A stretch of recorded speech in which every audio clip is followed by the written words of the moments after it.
హల్లెలూయా. ఒకే మాట చెప్పి ముగించాలని ఆశపడుతున్నాను అండి. ప్రవీణ్ గారి నష్టము మనందరికి ఎంతో బాధ, వేదన, దుఃఖం, ఏడుపు.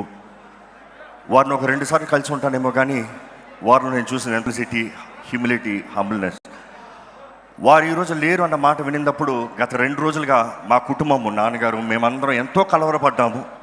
ఈరోజు జైపాల్ ఫౌండేషన్ నుండి, Calvary church Chennai, Lord church Hyderabad నుండి we share our condolences to the family. And ఒక్క మాట చెప్తున్నాను, warrior is fallen down, but that does not mean defeat is here. The body of Christ still stands strong. క్రీస్తు దేహం ఇంకా బలంగా నిలబడి ఉంది. ఇంకా బలమైన కార్యాలు ఎక్కడైతే మాటేష్ అయ్యారో అక్కడ అధికమైన సువార్త రక్షణ కార్యము విఫలమవుతామో మనం చూసాము చరిత్రలో. The same shall repeat in Jesus name. ఇంతటితో నేను ముగిస్తున్నానండి.